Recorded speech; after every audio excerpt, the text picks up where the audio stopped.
Aujourd'hui, la leçon dans un cours en miracle nous dit, c'est la leçon 333. Mais excusez, là, j'ai le livre en anglais parce que je l'ai étudié en anglais, mais je veux juste... Mon point est ceci. On doit se rebrancher à notre nature divine.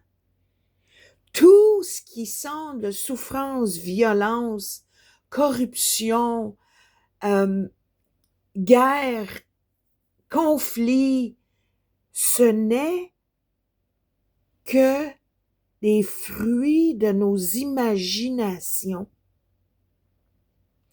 Le pardon, en réalité, c'est la prise de conscience. Qu'on fasse un cours au miracle ou non, il faut prendre conscience que ce qu'on voit sont des images de notre imagination, de nos esprits collectifs. On a fait ce monde. Mais autant qu'on l'a fait, on peut le défaire. Aujourd'hui, ça dit que le pardon va terminer, va finir le rêve de conflit qu'on a. Le conflit origine de nos esprits déconnectés, nos esprits qui qui ont vagabondé vers l'illusion, l'imaginaire.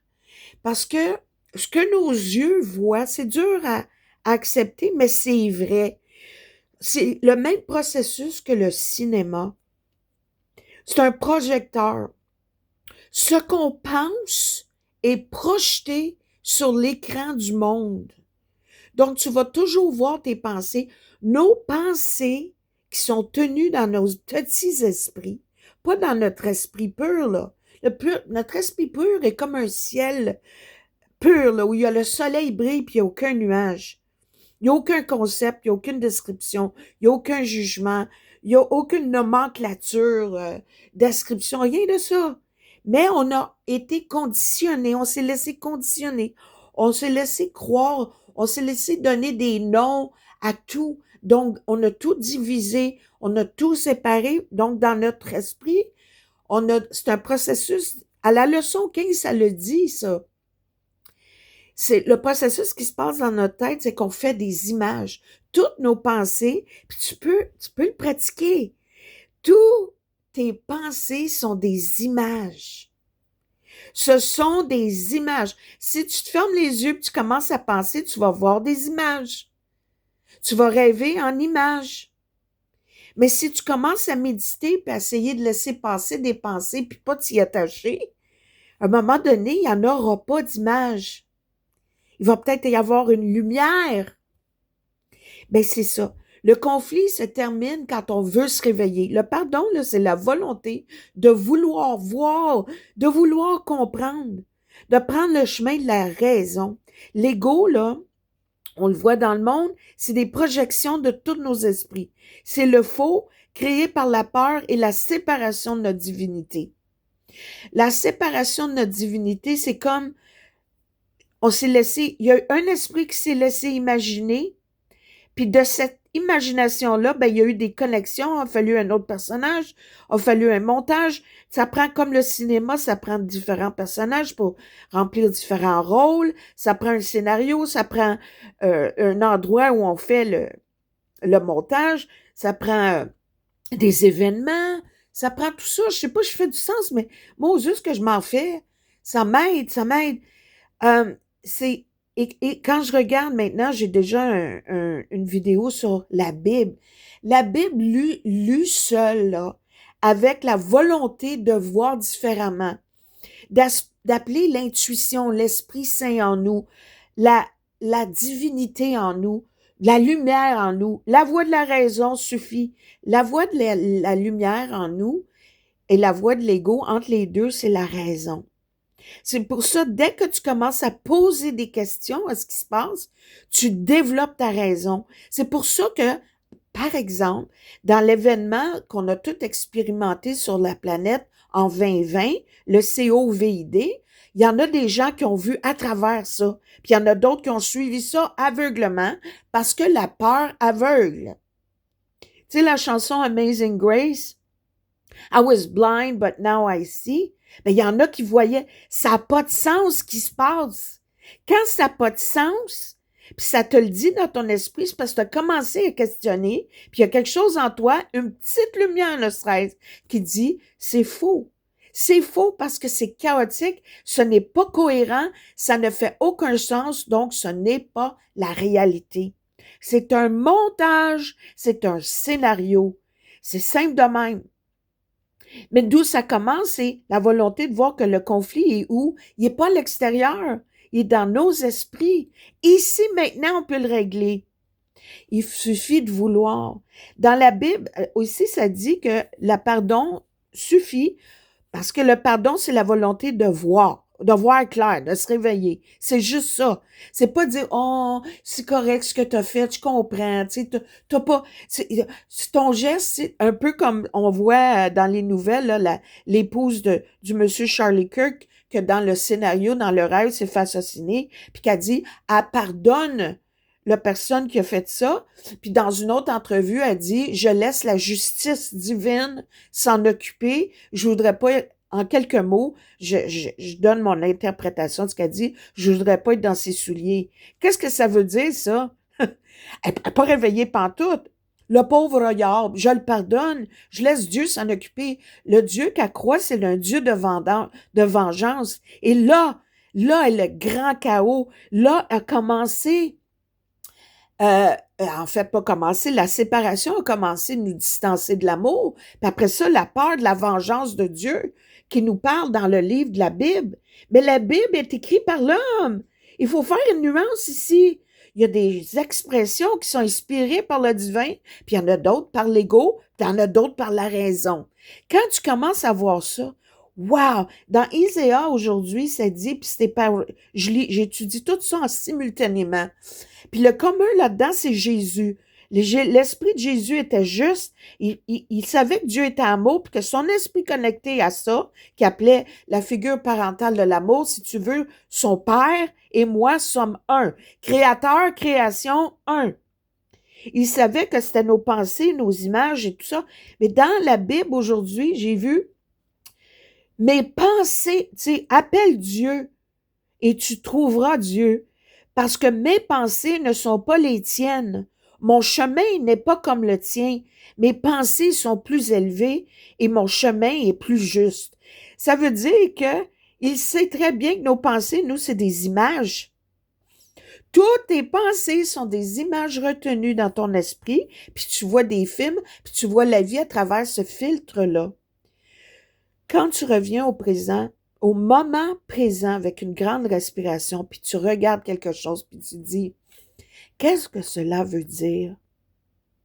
Tu t'ouvres déjà à ce que ça soit révélé à toi au lieu de décrire la situation selon les pensées que tu as emmagasinées dans ton esprit. Donc, tu ne vois jamais la vérité, tu ne vois jamais ce qui est et tu ne vois jamais autre chose que le passé. Et si tu changes pas ta lignée, métro, dodo, boulot, passé, futur va être la même chose. Parce que tu t'arrêtes pas dans le moment présent pour changer le timeline. C'est quelque chose, là. C'est quelque chose, ça, là. Il n'y a rien à l'extérieur de nous. Tout est esprit. L'univers, c'est tout un. Nos esprits sont connectés où ils ne sont pas. Tu vas joindre les esprits dans le déconnectement collectif ou tu vas te joindre aux esprits qui sont réveillés, qui se réveillent graduellement, où la lumière prend plus de place, les nuages en prennent moins. Tous ceux qui partagent sans cesse les corruptions sont en train de perpétuer ça. Oui, il fallait voir, mais là, on le sait. Tout est faux dans le monde. Tout! C'est des systèmes inventés par l'homme. Puis un certain pourcentage de ça connaissent les lois de l'esprit et en profitent pour nous distraire, pour nous nourrir des images et nous garder dans les fréquences les plus basses de la colère ou de la peur. Pardonnons-nous. Le gars, Jésus, je répète tout le temps, mon père l'appelait le gars, parce que mon père avait oublié son nom avec son Alzheimer, mais il n'avait pas oublié son message. Le message de l'amour vrai, de la compréhension, pardonnons-leur, car ils ne savent pas ce qu'ils font. parce qu'ils ne savent pas ce qu'ils sont. C'est juste des concepts qu'on a inventés de soi, puis on a inventé un monde. C'est comme le jeu du Monopoly. T'es-tu un joueur dans le jeu? T'es-tu un piton? Ou tu regardes le jeu et dis, attends une minute, là, je vais réarranger mes pitons.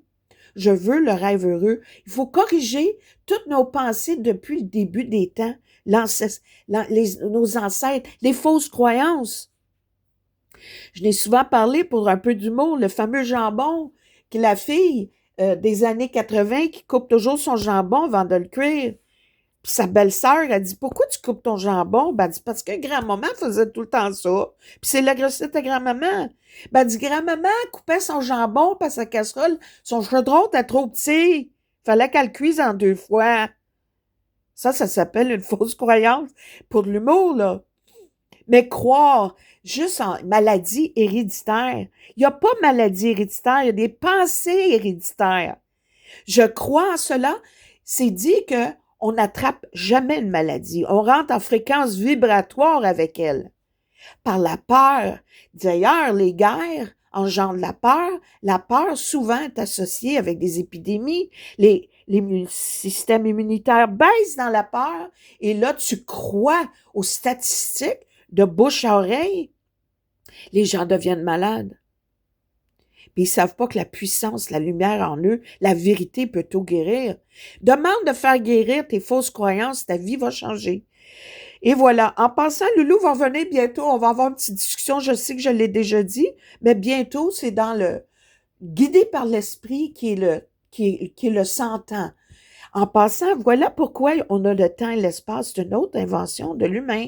Parce que par la séparation entre notre divinité, on s'est séparés. Donc, quand il y a séparation, ça veut dire qu'il y a un espace entre 2 objets, 2 personnes. Et dans l'espace, pour rejoindre les deux, ça prend du temps. Le temps et l'espace, c'est juste ça. C'est une autre perception dans nos consciences. Hey, il faut se réveiller. Se réveiller, c'est simplement dire, hey, wait a minute. Pose-toi des questions, ta vie va changer. Arrête de suivre tout ce qui se passe en avant. Si tu peux l'observer en disant, wow, j'envoie de la lumière à ça parce que je veux comprendre. Je réalise qu'on a créé ça ensemble. J'envoie de la compassion. Pardonne-leur. Pardonne-lui, c'est pas ce qu'il fait. Puis les gens de plus grand pouvoir sont les gens qui sont les plus brisés à l'intérieur. Puis plus ils veulent le contrôle, plus ils ont peur, plus ils vont aller plus bas, parce qu'ils peuvent pas ils sont pas capables de se contrôler intérieurement, ils sont dans le vide. Fait qu'ils contrôlent tout l'extérieur. Puis il faut qu'ils prennent des drogues plus fortes, il faut qu'ils fassent des gestes de sexualité plus intenses. Tu peux aller au plus bas des plus bas des plus bas. Mais maintenant, tu rentres au fond, tu peux juste te revirer et dire, wow, en haut, il y a une petite lumière là. Laisse-moi y aller. Il y a quelque chose qui m'appelle. Je peux pas aller plus bas. Mais qui peut aider ces gens-là? C'est par le regard de l'amour, les yeux de l'âme, les fenêtres de l'âme. Fais juste te rappeler que c'est un scénario qu'on a tout créé de génération en génération, mais qu'il n'y a pas la substance de l'amour, la lumière de l'amour, substance de tout ce qui vit, ne va pas durer. Ça va être détruit, ça va se dissoudre. C'est comme un film, un autre film, tu sais, il explose les maisons dans les films, tout ça. Next, suivant, next, suivant, next. Tout ce qui est matériel. Mais tu sais, même le corps, il y a moyen même de transitionner sans le drame de ce qu'on dit, on appelle la mort. Dans un cours que j'ai pris à l'école de lumière d'un homme qui enseignait l'araméen, je pense qu'on dit en anglais, que Jésus enseignait, parlait, bien des choses ont été mal interprétées, là. La mort, c'est juste un passage dans une autre dimension. C'est pas la fin. C'est une continuité, mais c'est présent ailleurs. En araméen, death means present somewhere else. Je suis présent ailleurs. En réalité, on est présent tout dans la même chose. Anyways, là, je m'égare, me dire comme... c'est qui une jeune Québécoise là, que j'écoutais à l'occasion avec plein de gens que, tu sais, on a partagé l'éveil ensemble. Son nom m'échappe, mais sur YouTube. Pardonne-moi, fille. Anyway, c'est pas important, le message est important. Je m'égare. Que je m'égare, ça veut dire que je rentre dans le monde de mes pensées. Alors voilà, si ça fait du sens, tant mieux. Sinon, pose-toi des questions. Peace, hein, peace. Que la paix règne.